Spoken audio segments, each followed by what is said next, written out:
Hello everyone, I'm Megan Sullivan and welcome to my Persona 5 Tactica Xbox video. If you like this video, please like and subscribe and click that little bell and I'll be sure to bring you more gaming goodness in the future. Thank you. So, full disclosure, I am not the biggest fan of XCOM-like games, mostly because I have all the tactical genius of a slug and the patience of a gnat.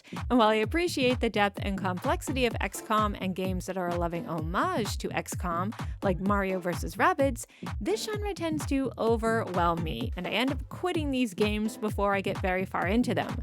However, to my pleasant surprise, I am several hours into Persona 5 Tactica and I'm really enjoying it.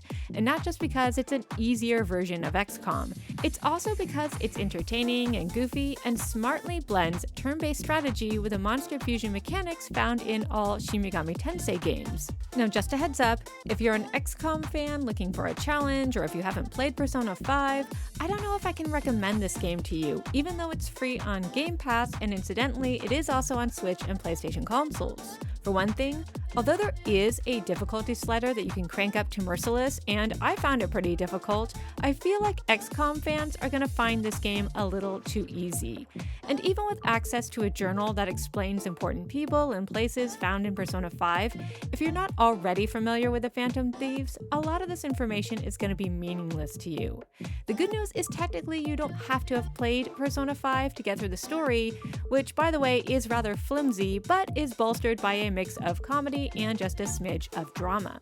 Now, just to be clear, even though like all Persona games, things can get pretty dark, Persona 5 Tactica seems to be aimed at a younger crowd and therefore comes across as more lighthearted.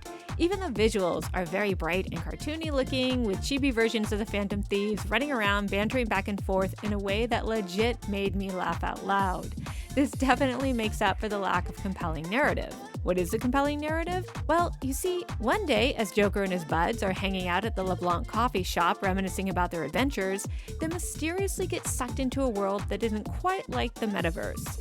They have no idea how they trigger this strange world into being, and although they can use their personas, it's in a somewhat limited capacity. Rather than navigate castles where they steal people's treasure, the group must help the denizens of this strange multiverse fight for their freedom against a series of tyrants. Helping the Phantom Thieves is a mysterious Erina and the cowardly goofball Toshiro, a politician who has no recollection of how he ended up in this bizarro world, but senses he's connected to it somehow. Now, I'm not gonna lie, I don't really care about these new characters. Well, I take that back. I like Erina. But I feel like the stakes are too low for the Phantom Thieves here. They really just need to get home, and that's about it. But like I said, the dialogue is entertaining enough so that I keep pushing forward. And I guess it doesn't really matter that much anyway, because the best part of this game is the gameplay. Let me first say, the ability to take Persona and apply its basic mechanics to just about any other genre is an impressive testament to how wonderfully elastic the series is. Persona 5 has already been turned into a dancing game, a Muso game, an Etrian Odyssey type spin-off, so of course it makes sense for the Persona team to try its hand at the tactics genre. It's not too far off of the turn-based RPG mechanics of Persona anyway. So like in an XCOM game, Persona 5 Tactica is all about turn-based strategy, where you run around a gridded battlefield, taking cover behind objects and climbing towers to get a height advantage, while using a mix of melee, ranged, and special attacks to take out enemy targets. Each combat engagement comes with its own goals and stipulations, and if you manage to snatch victory in a limited number of turns or meet certain requirements, you'll get extra rewards for being clever. Now, each member of the Phantom Thieves comes with their own weapon, the same type of guns they used in Persona 5. And even though they're not technically in the metaverse, they can still summon their personal persona, which comes with its own unique active and passive abilities. Unfortunately, Joker has lost his ability to swap out between multiple persona, but the good news is now each member of the group can now equip one extra persona that gives them access to more elemental attacks and passive skills that raise their defense, increase their attack range, up their attack skills, etc., etc. There's a lot of fun in looking over the battlefield before picking a fight and deciding which trio of Phantom Thieves and which personas are best to use for a certain situation. Not that I had to worry about that too much. If one of my units fell, I could always swap them out for a fresh unit, and if I needed to level grind, I could always accept special quest challenges or replay certain maps between main missions. I admit the assets for enemies and environments felt kind of recycled and repetitive at times, but occasionally I'd get to run a pretty unique obstacle course or gain a new type of battle tactic, like having a member up high kick an enemy off a platform so that an ally down below could try and finish them off. This kept things from getting way too stale. Also, follow-up attacks and better yet all-out attacks, Persona staples, are available if you manage to correctly position your characters on the battlefield so that they can work together, so that's cool. But one of my favorite Persona-esque features is found off the battlefield. Fusing two or more personas together to create a more powerful being is essential in any Shin Megami Tensei game, and it's crucial here as well.